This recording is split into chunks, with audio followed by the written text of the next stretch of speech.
basic. 1 second. Basic from you, sir. All right, there's that. Can you see that? Can you see this? Is it out of frame? I guess we squeezed a little bit. So that's that. And I just put it in your hand. All right, so this is a super classic cocktail. It's just Dos Hombres on the rocks. And this is how I choose to drink my mezcal most of the time. Very simple, very easy, and that's it. So it's just Dos Hombres with the little ice. Cheers. Okay. Okay. That's overly simple. Well, yeah, but not everyone has to be like overly dramatic and try to impress. Thanks for going out of your way to present cocktails for. I'm sorry. I'm happy to drink simple cocktails. Yeah. But this is kind of. You're over there wearing a Dos Hombres shirt, doing your fancy cocktails, naming it after yourself, the Cranstonian. Okay. All right. Look. This is Dos Hombres mezcal on the rocks. Super easy, super smooth, classic, classy. All right. Yeah, enough of that. That's it. It's super easy. You can get ice really anywhere. You can make it yourself.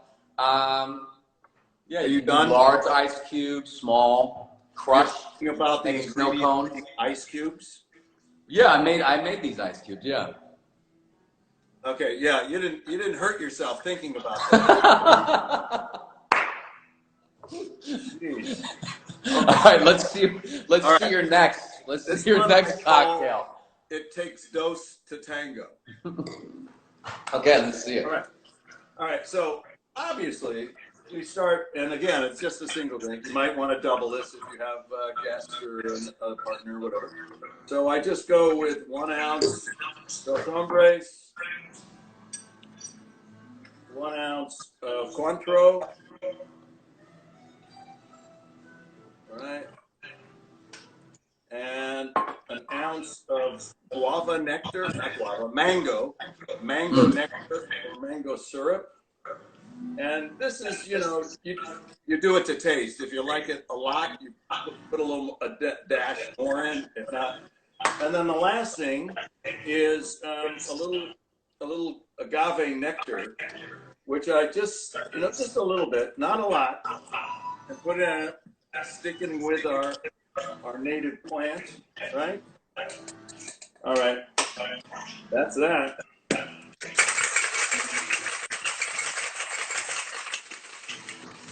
Hey, Aaron, while I'm doing this, why don't you shake your cocktail?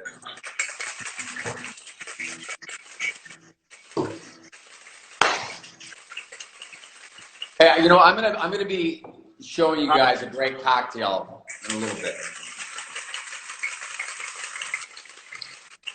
All right. Same thing. I'm going to take another glass here since I can get this up.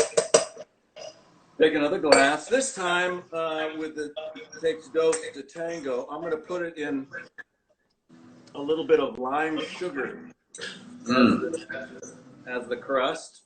So this is, if people like it leaning a little sweet, they can do that, or they can go back to the salt.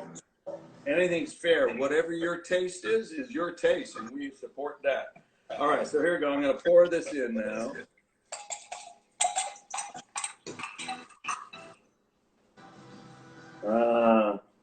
The mango. Beautiful. Nice little thing. Okay, it takes dos to tango, the mango tango. Click. Click. Cheers. Cheers, cheers, cheers. Did you already drink your other one? No, that's right here. So I have two. Classic double fisting. Oh my God, I can't believe you just said that. That's only on weekends. You know that. Yeah. It's a little more summery, refreshing. So as we get into summer, you might want to consider that. Always with the fresh lime juice. and you can do either the salt or the sugar. This one is great right now. A little cranberry juice cocktail with a little Aperol, and of course, dose. Cheers to you. Cheers, everybody. Cheers, cheers, cheers. Thank you, everyone, for tuning in. We're so excited to get together and finally be able to sort of tell you how this came to be. And slowly but surely, we're inching our way across the states and then over the seas, and hopefully we'll be in your neighborhood soon enough. But anyways, Bryan and I obviously got to know each other very well during Breaking Bad, and quickly he became just one of my dear friends, and over the years became my mentor. And believe it or not, Bryan is definitely my mentor. I really look up to the man. I say this all the time. He's the most professional person I've ever met, slash immature person I've ever met, hands down. But I say that in a good way. It's a great combination to have someone that you really respect, admire, but there's someone that's not afraid to just joke around and not take himself too seriously. So I really learned a lot from this man on the set of Breaking Bad, on screen and off. But I love him. And so now I'm going to give Bryan the opportunity to talk about what he thinks about me. Well, let's just skip past that part and go right to the story of how we got to creating December. Okay. No, that's not. Hey, I'm fine with that. Yeah, it's short and it's not all that complimentary. You can't say something nice about someone, don't say anything at all. Yeah, that's true. Yeah. So cut to a few years after Breaking Bad was finished. Bryan and I, obviously, it was still very close. We were having dinner. We were having sushi in New York, and we were sitting next to each other. And Bryan mentioned, "Hey, do you think it's too soon to maybe do a show together, or a movie, or maybe even a play?" And this was far before even the conversations were starting with El Camino, that we were reunited with the characters that we played in Breaking Bad. And so I said, I think it's a little too soon. I think people are just going to see us as Walt and Jesse for a little while longer. Maybe we could, maybe produce a play or produce some sort of show, or maybe we could go into the booze business. And he laughed at me. I thought, well, this is an obvious sort of direction. He laughed, and I go, "What do you think about mezcal?" And then he pulled out a bottle of Dos Hombres and said, I pulled out a bottle. So I've been working on this for a while. I go, "What do you think about mezcal?" And he laughed at me again. And at the time, that was all I was drinking. But what did you think of mezcal when I brought it up? I thought you were crazy. Now, I'm probably 5 or so years older than you, so I have a little more history. And your dreams, yes. When I was in high school, we used to chip in to my buddies and I and get the oldest looking guy to go buy the booze. And we here's $1.75. I have 2 1/4. And we pull our money together and buy the largest, cheapest bottle of booze, and that was often mezcal. The problem is that we bought the cheapest mezcal, and you cannot do that. It's like buying cheap beer or cheap wine, you taste the cheapness. So it was disgusting. It smelled like rubbing alcohol and tasted worse. So we used it only as a punishment or a torture. If someone made a bad joke or someone did something stupid, we'd make them drink, and you'd have to swig the mezcal. So my association with mezcal was so negative because of that terrible experience. when I was in high school, until I got over that, and Aaron was able to convince me that it's a whole new world, that there are a myriad of agave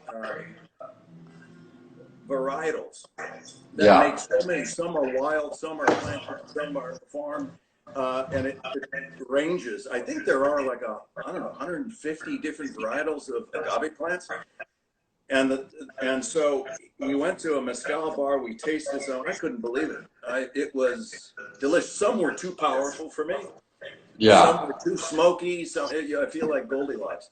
And so when we were talking about this, I said, well, you have a desire to have a burning sensation going down your throat. I don't mind getting punched in the face by a spirit in a good way. In a good way. Bryan likes to be seduced, romance. Yeah. You know. I do. Yeah. I like all of my art to slowly introduce me to their world. So yeah. Whether it's architecture or painting or dance or music, I don't want to be taken aback by it. I want to taste something and then lean into it. So that's my interest. God, you're beautiful, beautiful man. You know, I started drinking mezcal about five years ago. So this journey for Bryan and I started a little over 3 years ago. A friend got me a mezcal cocktail. I couldn't see what the spirit was. I asked him. I had never had mezcal before. And then I started exploring different ways of how to drink mezcal. You can just, you know, I drink it neat. Anything you can have tequila, really, or vodka, and or even bourbon, really. I make my old fashions with mezcal instead of bourbon. Super easy to make. And so I started substituting everything with mezcal. And now, cut to, here we are. So we decided to just run with it. And if we traveled out to Oaxaca and we didn't find the juice, the mezcal that we were searching for, that both Bryan and I fell in love with, then we wouldn't do it. We'd be okay to walk away from this. And we were we were willing to, you know, continue to travel out to the beautiful Mexico, drive around the countryside, these beautiful mountains all over Oaxaca. I mean, it was an incredible journey. And so, but with all that said, we were willing to walk away if it wasn't perfect. And so we knew that it was going to be a challenge to find something that was both in one drink, strong enough to suit Aaron's taste and smooth enough and inviting enough to suit my taste. Yeah. And we tasted, I don't know, somewhere like 60 to 70 different mezcals while we're down. But at least, yeah. The first thing was the nose. If we took a smell of it and we didn't like the smell, we didn't even bother drinking it. So we eliminated all those because we think it's the whole thing. You have to enjoy the scent and then just let it touch your lips a little bit and then touch it pure. Yeah. And that's what happened. The very last day of our week-long trip there, we were at a little village called San Luis del Rio, which is about 3 hours outside of Oaxaca City on a really rather rural highway for 2 hours, and then a dirt road going up to a hill and into this little village for an hour. And we discovered our juice there by a wonderful mezcalero named Gregorio. And it was quite by accident. Now, this little village has only 450 people in it. Yeah. There is one landline in the entire village. There is no cell service at all. In fact, at our palenque, which is the production center of where Gregorio makes Dos Hombres, there is no electricity. The only thing they do have, which we helped them with, is to get solar power panels to be able to charge up and have some lights on that allows them to process the juice in the winter months a little longer throughout the day. But other than that, everything there is artisanal, which means by law that none of the production of Dos Hombres is connected to modern technology. Yeah. And that's actually, you know, why we have the donkeys. They're a pivotal part in making our mezcal. They help pound our cooked mezcal into just this mush.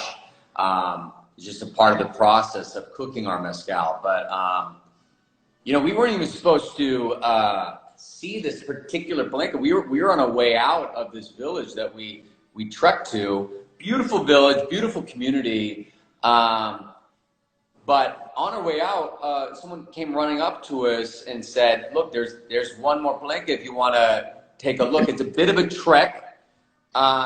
You have to take off your boots, hike up your pants, and hike through a river, and go down a hiking trail for a little while, and you know we'll stumble upon it." And so we're like, "Yeah, let's do it." And as we're doing this, we see this thing coming up in the distance that, no joke, it really did. It looked like a meth lab in the middle of a rainforest, you know? And I was just brought back home, you know, Bryan. It felt good. The story felt good. And I go, please, God, let this mezcal taste good. And we took it straight from the source. I mean, straight from the source. We both smelt it, and we looked at each other, and we tasted it, and we couldn't speak to one another. We looked, and then we tasted it again, and like, oh my God, I think this is it. And so, bless Gregorio, our maestro. I mean, it's because of him and his creation that we're sitting here talking to all of you today with this. I mean, he can track back 5 generations in his family making mezcal, and he thinks it's probably even further than that. But he's been learning the ropes since he was a little boy. I mean, I think he started really learning how to make mezcal when he was around 8 years old, and it's very typical. It's tradition to sort of, once you hit age 50. You retire, and that's it. And then it goes down to the next generation. But I think I will do that when I get 50. I think I will retire and move. Yeah, you plan on doing that? Yeah, I think when smart move. It's a ways away, but I think when we're all counting the days. You know what was interesting? You remember, Aaron, when we were there, in the distillation process, where this fermented mesh goes into these very hot copper stills, and the vapor of which goes up in the tubes, down through a cooling trough, and then dripping out into the tent. And that's where, when it came dripping out, is when we tasted it. The one thing that really fascinated us, Gregorio would take a little half cup, and he let it drip in there, what was just made, and then he'd take a straw, and he would blow bubbles into the freshly made mezcal. Yeah. And the coagulation and the size of the bubbles gave him an indication of the alcohol content. Yeah. That's amazing. So it's like if you took a bottle of mezcal and shook it up, and then look at the top, you'll see bubbles forming, and that's how. And then he would look at the bubbles, and he was so accurate, because ours is 42% alcohol by volume, and that's the target that he needs to have. But in the field, that's the way they test it. There's no modern equipment. He blows it, he takes a look at the bubbles, and he can determine within a fraction of a percent where that alcohol level is. And of course, it's tested later on before it's bottled. But it's just amazing how knowledgeable they are on it. Yeah, I mean, it's such a blessing that we stumbled upon him because we were, again, willing to walk away from this. But cut to, we found this juice and we thought that this could be it. And we invited all of our friends and family to do blind taste tests to see what rose to the top. And this beautiful, beautiful thing just always seemed to rise to the top. And so we decided to run with it, and here we are. So I know a lot of you out there have been able to pick up a bottle, and we appreciate you. Thank you so much for supporting this. I know a lot of you are dying to try to pick up a bottle in your local liquor store or markets. Again, we're slowly making our way up. This is a grassroots operation. Really it was just Bryan and I, and we brought in our other partner, Michael. It was literally just us three pounding the pavement for years to get this thing out. We are blessed to be with Southern, who's the biggest liquor distributor out here in the States. And so they are, each and every one over there, they're really pounding the pavement, helping get our product out there. Again, we're a small operation. It's small batches that we're slowly growing. And so hopefully eventually, those batches will get bigger and bigger and bigger, and we'll be able to provide for the rest of the globe. But in this world of our current coronavirus quarantining, none of this is important. That's the first thing we want to say is we hope that you're well and healthy, and that your families are well and healthy and stay safe. We wanted to do this. We debated doing this because we didn't want to seem like we're celebrating in light of all of the people who are suffering, and yet we thought we're human beings, and we need to look at the silver lining in things, and we need to be able to celebrate certain things and appreciate our good fortune in good health. And we hope that's where you are as well. We've donated. This is the last day. I think you can purchase online, and we donate 100% of our proceeds. Today, the last day, to 3 great organizations. One is the America's Food Bank. One helps Bartenders Emergency Fund, and the other is busboys, waiters, waitresses, hostesses. And so they will need money to just buy groceries, and that's what all this is about. So if you don't have one, go online, go to doshombres.com, pick up a bottle of Dos Hombres, and know that 100% of the profit goes to there. And we're fortunate because in an odd way, this off-premise world where people are buying it from online, or Bevmo out on the West Coast, Total Wine and Spirits, ABC Wine down in Florida. It's just, great partners with us, and we've done really well. So it's time to give back. We want to make sure that we help those people who are on the front line of this, and it's unknown when any of those people are going to be able to get back to work. It's just such a crazy time. I really don't even know how to articulate it in a proper way, but just know, we're all in this together. I raise a glass to all of you. I know it's just such a uncertain time here, and we will get through this. We will get through this, and we just need to stand together, stay safe, stay sane. In looking at some of the notes and messages that are coming through, I saw one that said, "I love you so much," from Adrian, I believe it was. And I appreciate that, Adrian, but don't forget Aaron is also here. Show him a little courtesy, if you would. Thank you, Adrian. I really appreciate that. Oh, someone asked, are we still selling meth? Actually, no, we're not. Oh, wait, this is news to me. Yeah. No, we're not selling meth anymore. Good to know. We've been there. We've done that.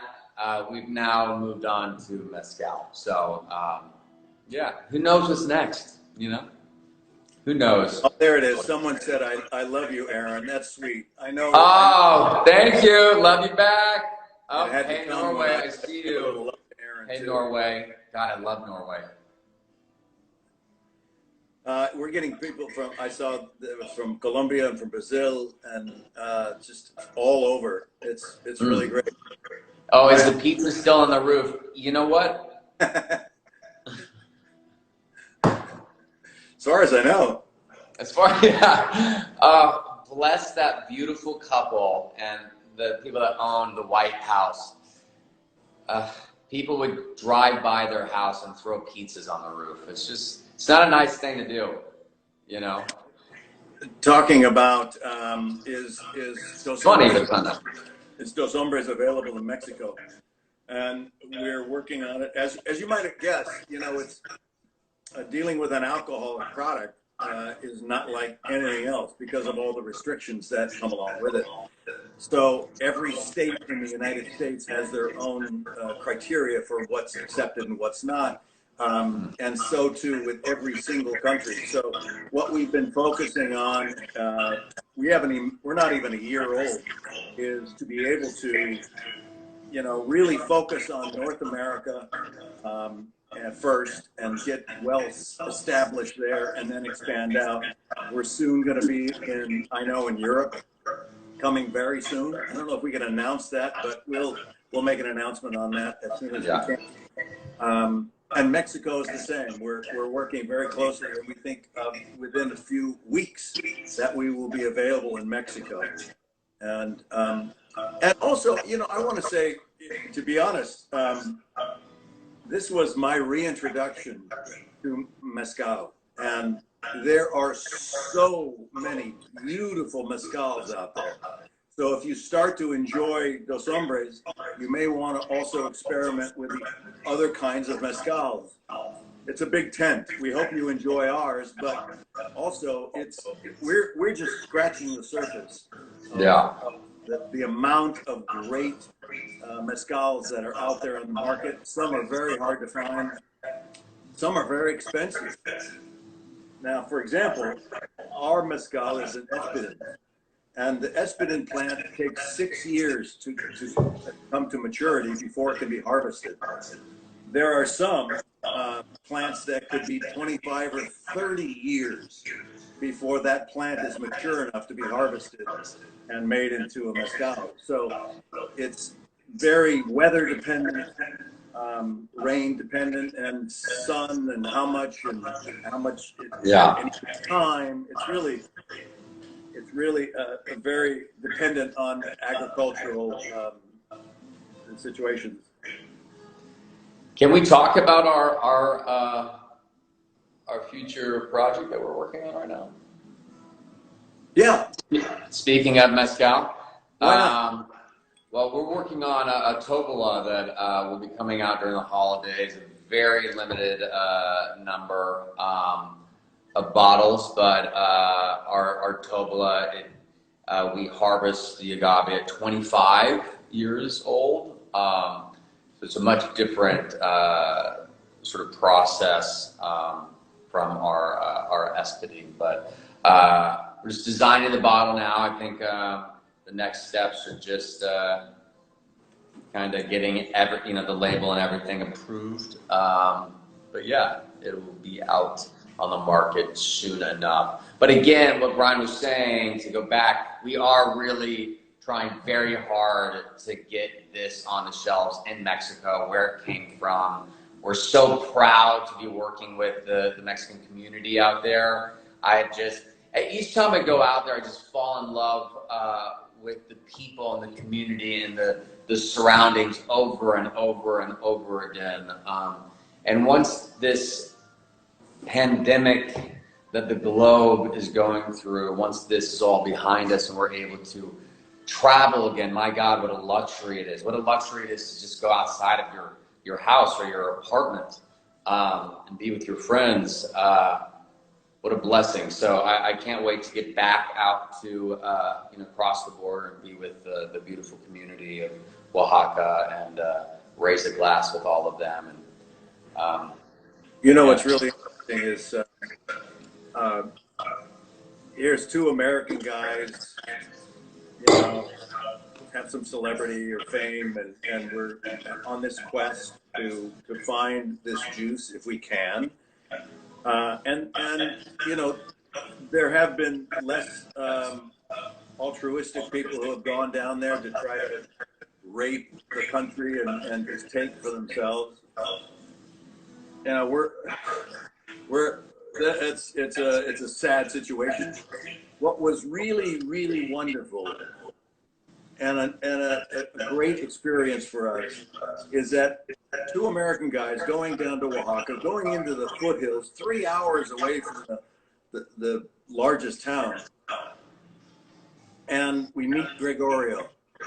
And before we were able to do any business with him, he insisted on us sitting down for a meal with himself, his wife, and his kids, and just to get to know us through our broken Spanish and his broken English and an interpreter and connecting the dots. And we had a meal in his very humble abode. And all of us there just exhaled and relaxed and said, you know what? This is the way it should be. He did not want to do business with us unless he felt connected to us, unless he felt that we could be trusted and friends. We don't, in general, you don't even have to like the person you're doing business with. Just do business. But that's not the way it is with the Latin people. And it's a beautiful, beautiful thing. So we all relaxed. We all talked about families, our families, his families, children, our hopes. And then it was time to discover if there was a possibility to have Gregorio become our maestro. And it was a great lesson for me. I really thought, boy, this is really how it should be.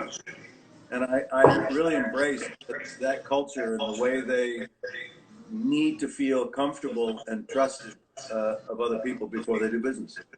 Yeah. I feel very blessed to have stumbled upon that village and that family. Without them, obviously, this growing business would not exist. No. And this is just the beginning. Again, we're not a year old, and we have big plans in giving back to the beautiful people of Oaxaca. And that's what it's all about. That's what it's all about. But anyways, I'm just so happy that we were able to kind of finally get together and tell the story of Dos Hombres and how it came to be and why it came to be. But thank you so much for tuning in and joining us on this conversation. Before we go, I just wanted to say that we're busy constantly talking about how we can get our fans and lovers of mezcal to be a part of this, and we're trying to figure out a way to conduct a contest to be able to bring someone or two or four people down with us to Oaxaca at some point. But it's really tricky. Yeah, come see the operation with us. Yeah, and to see it firsthand, to see how rural it is, and see how intuitive it is for Gregorio and how he feels it. For example, when the liquid comes out of the spout and into the big plastic jug, the first version, unfiltered, of mezcal, he constantly looks at the flow of it. And I asked him once, why are you checking the spouts so much? And he said, if the juice comes out and it just drips, it means the fire under the copper kettle is not hot enough. And he'll put another log in there to get it just to the right temperature. If it's coming out too fast, he'll pull a log out to cool down the fire a little bit. It was a marvel to look at that and go, wow. He just is constantly checking every aspect of it. He'll go to the fermentation barrels and he'll stick his fingers in there and give it a smell to see how long. Usually it lasts 10 days, fermentation in these oak barrels. But he can sense if it's hotter during the day, it may take less time. If it's cooler temperature, it may take more time. It's just, he's an amazing farmer and a physician, really. In many ways. I mean, and I got to tell you, his palenque was so pristine, and I mean, it was in the middle of nowhere, and yes, from afar, it looked like a meth lab in the middle of a rainforest. But when you get up close, you're like, oh, it's actually a clean workstation. You know, it was a beautiful sort of process. But Bryan, I mean, we might as well talk about it. Bryan, before I got there a day or two early, and I went a full day of tastings and grabbed samples from different places for him to taste that I thought were, you know, somewhat interesting. And there was this vat of mezcal that I sampled that they not at our place. No. This was you know 6 or 7 days before we even stumbled upon our place. But they took off this tarp, and you see this mezcal fermenting, and there's just millions of gnats flying all over the place, you know, and then they just stick a cup into the vat and then they hand it to me. And, you know, this is day one. I go, okay, Oaxaca, I mean, they really, you know, they go for it here, you know, it's just like, gloves are off, let's taste it. I guess, let's taste it, you know, and I tasted it. It was fine, but it just didn't feel all that sanitary, you know. Cut two, I got deathly ill.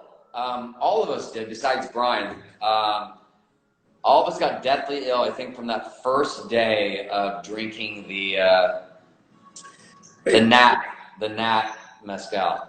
That might be worth noting that we made sure that Gregorio and all his workers at the Dos Hombres Palenque are safe. We have hand washing stations and masks for all of them.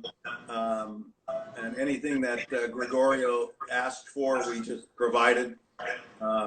He is our producer, and without him, we don't have a product. So, maybe it's a good time. Do you have any questions? We'll take a look and see if we'll answer a question or two about the mezcal or something, whatever you want. What type of wine are you sipping on? I mean, I like a good red, you know. The white cab. Here's one that says, Bryan, do you feel embarrassed that you're so much more handsome than Aaron Paul? No, you know, I get that all the time. And while I'm sensitive to it, I don't want to make Aaron feel less than. So I try to give him as much room as possible. Thanks for the question.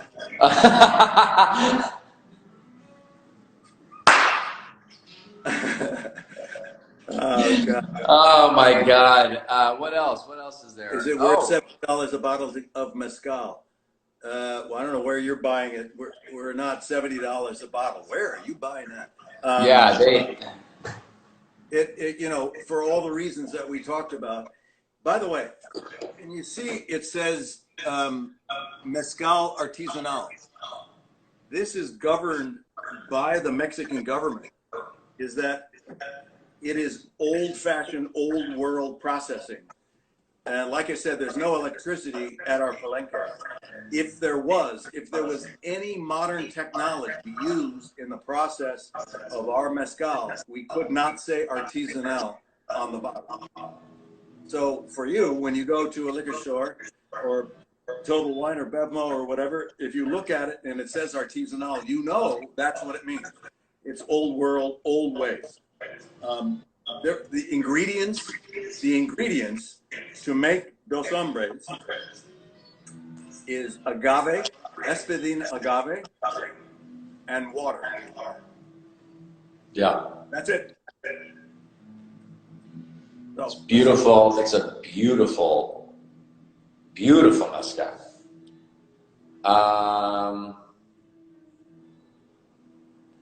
Argentina, God, I love, and I know you get it a lot, Brian. I just love people from Argentina. You know, anytime I meet someone from Argentina, I get so happy. And they just sent our love. Wait, how do you cry? How do you cry so well on TV, Aaron? Do you suffer? Actually, I'm so happy finally someone brought that up. My suffering from my childhood. No, I don't know. You know, I don't know. No, I had a great childhood. I love my family, beautiful family, siblings, tons of nieces and nephews. It's all good. I guess at times I just like to be sad. there's someone asking about the first batch. As you'll notice in every bottle of Dos Hombres, they're hand numbered.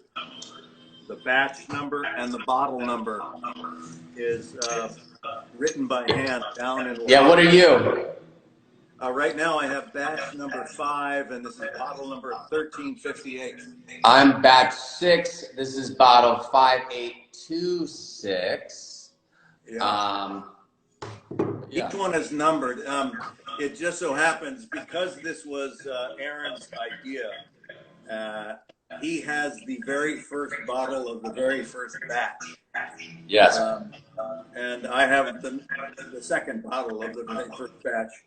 And Michael has the third bottle of the very first batch. And then we'll never open that. I don't think I'll ever open that. You didn't? Oh, I already drank mine. You did? No! No, it's on my shelf in there. It's great. It's something to be proud of. We're proud of this. We're proud of this product. We're proud to get it out to the market, and we're so proud that people are loving it. It really is a beautiful. Wow, look at that spirit. Sending love from India. Oh my God. India, so love. By the way, the ingredients and the way to make these two cocktails, the Cranstonian and the Takes Dos to Tango, will be on our website, doshombres.com, as will Aaron Paul's recipe of ice. You know what? Some people like the simple things. You know, not everyone has a cocktail shaker. Not everyone has a little jigger to measure out the ingredients. Not everyone has a fresh lime tree. But everyone soon can have a bottle of Dos Hombres, and they can make their own ice. You know what? Okay, what? I'm gonna put together a video, and I'm gonna post a video of me making a cocktail. When? I'm gonna post it after this thing. Okay. All right. Yeah. You'll see it. And have more than one ingredient. No. There's gonna be more. Ice is not an ingredient. So. And I'm not gonna name it after myself, the Cranstonian. Well, it's cranberry juice. So cran. Yeah. Nice little. Okay. Oh, you saw that. Oh, it starts with the C. Oh, Cranstonian. Got it. The dripping jealousy is so apparent. Wow. That's amazing. Okay, Cranstonian. No, I'm gonna make a nice. You'll see. It's okay. All right. It's gonna be really special. Please send us at doshombres.com your recipe. we'll be checking that out and seeing what new kind of recipes we can make. And we'll post them. Like if you have videos of you making a cocktail, show us what you're making, and we'll share it with the world. There's a lot of ways to drink this juice, so explore, experiment. But yeah. Any more questions? We could take another question. Well, they said, yeah, we need more recipes. Yes, they're coming. Sending love from England. Thank you. Papa getting old. Yeah, science. Yeah, science. Wait, dripping jealousy, Aaron. Name it. Huh?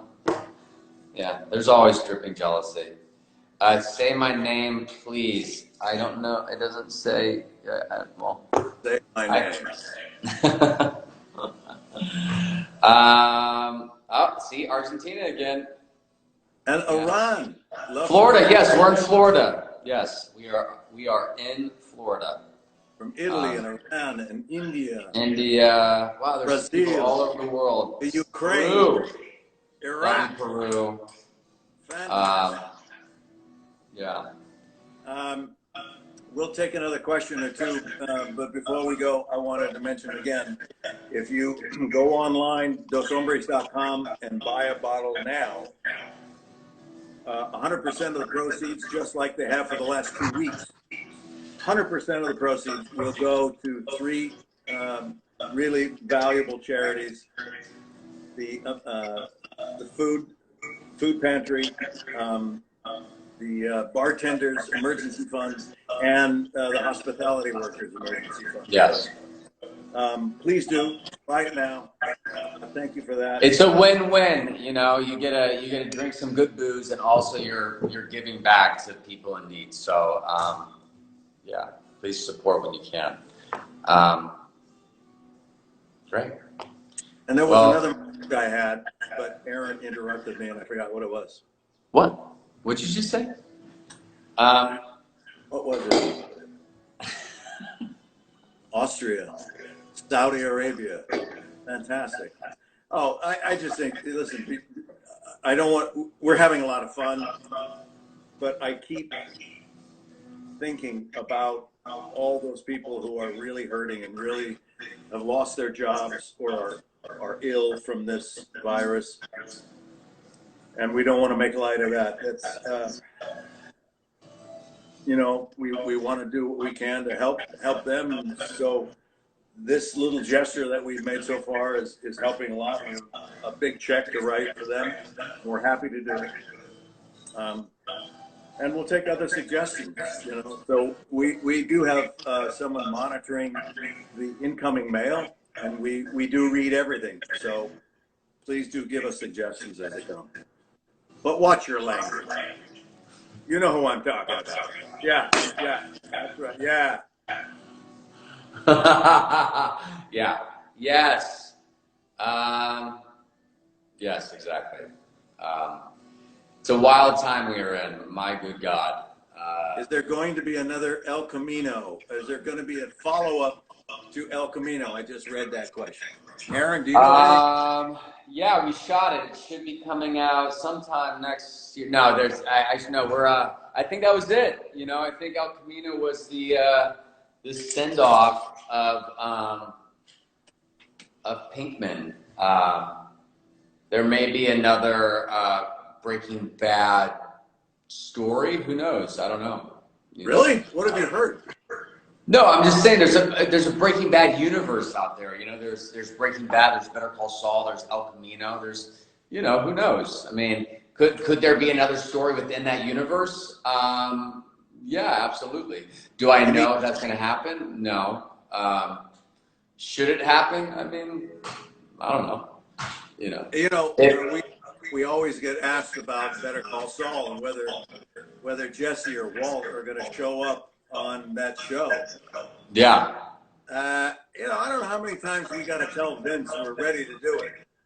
You know, I just don't think he loves us anymore. I don't think he, you know, I don't think he wants us on the show. No, that's very clear. Yeah, it's very, very clear. But to be honest, I'm such a huge fan of Better Call Saul, and my good God, what is happening the last 2 seasons on that show? Wait, don't say anything. Don't say anything.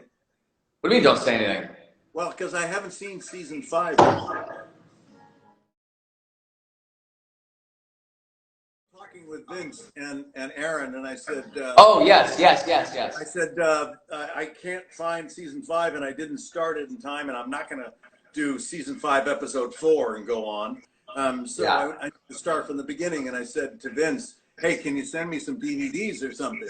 And Aaron wrote back, he says, you cheap bastard, just go on to iTunes. iTunes, yeah, you can get anything on iTunes. All right, yeah. That's what I'm But it's just so good. But I just don't see, anyone that's a fan of, Breaking Bad and Better Call Saul, and now, El Camino, where, at least, where Jesse went. I don't see how these characters could show up. We'll see. Who knows? We'll see. But if Vince knocked on either of our doors, of course we'd show up in a heartbeat. No, I would say, what the hell are you doing here? We're quarantining. Don't knock on my door. What's wrong? Don't knock on my door. Stay home. Put a mask on. What are you doing? Yeah. What else? A lot of people have been asking us to do video after video after video, right? And, like saying hello to the first line workers. And so I've done about 22 or 23 videos for frontline workers, for EMTs, for graduates, and just every charity you can imagine. And I have one little thing I did. I'm going to show you a little bit that when they said that you really should, you really need to cover half of your face in order to spread the virus. I thought, well, okay, I'll cover half of my face. And so, Jesus, you don't appreciate it? I mean, I'm covering half of my face. Yeah. Hey, you know what? That mask looks familiar. It should look familiar. Yeah, that mask looks very familiar.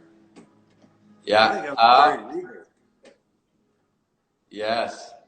You know what? Hey, don't take this in a wrong way.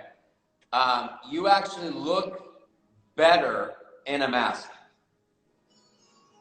How can I not take that the wrong way? No, I'm just saying you wear masks well.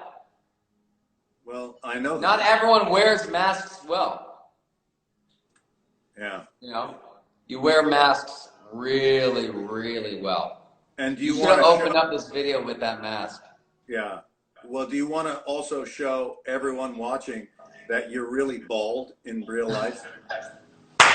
If you dare take off that hat, they'll see what you really look like. Yeah. Yeah. I have no hair. It's all gone. But that mask, you do look really good. It's a lovely mask. It's up to you to tell them where. That's from that's actually from my my wedding. We had a 1920s Parisian carnival wedding, and for the table placement, everyone was able to go to see where there's being seated. They got a little masquerade mask like that, and we all wore them during the dancing portion of the wedding. It was great. But thank you so much for keeping it. It's beautiful. It's a beautiful mask. Yeah. I've robbed one bank with it already. You brought what? One. Good. And now you're saving millions of lives. One bank makes you a bank robber. Yeah, that's actually true. Multiple banks. Yeah, that's true. That is a true statement. What else? Oh, was Cranston Sweet 60 fun to shoot? Yes, it was.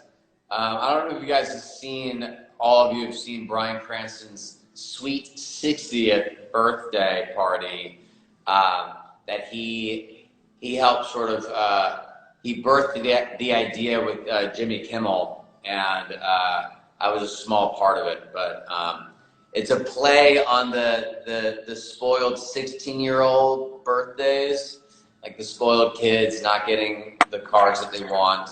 But Bryan is turning 60, and he still lives with his parents, and it's just, he's incredibly spoiled. But it's a beautiful little video. You should check it out.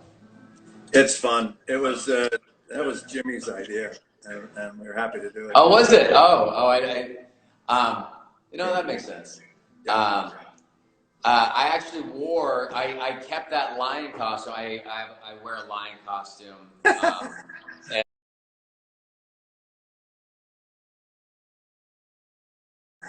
And the video, because Bryan dresses up, spoiler, he dresses up as a lion at his birthday as a lion as well, and he kicks me out. He's pissed. Anyways, they gave me that as like a wrap gift, and I wore it on Halloween this last year. Looks like we have a lot of fans from the Middle East and Saudi Arabia and Lebanon. Hey, everybody. Iraq. Cheers, cheers, cheers. I'd love to come visit your country when we get an opportunity. Well, I see a lot of these questions are directed towards me. That's so nice. It's actually really nice to see. Yeah. Oh, Argentina again. Oh, Mark Ryden, what's up, man? Oh, my favorite artist of all time. He's on here. Hi. God, look, his work is all over my house. Mark, you remember this? Oh, you beautiful man. Look at how genius he is. My good God. Yeah, you've got a lot of his art around your house. I do have a lot of his art. He's talented. Yeah, our story of Dos Hombres. We're so excited to finally be able to share it with you all. And please stay safe, stay sane out there. We will get through this. Are very uncertain what's to come, and some of you are sick or have been sick, or families have been sick, or you have had people that you have lost. It's just, I don't even know how to wrap my head around all of this madness, but it's all about just trying to, you know, human beings together. Very resilient. We will get through this, and we are social beings, and so hopefully you've appreciated this moment of just kind of having a little fun and rapping today. We've had fun doing this. Thank you. Stay safe. Be well, and we'll talk to you again very soon. Yeah. Well, cheers, everyone. Lots of love. Thanks for tuning in. Cheers. All right. Bye. Bye.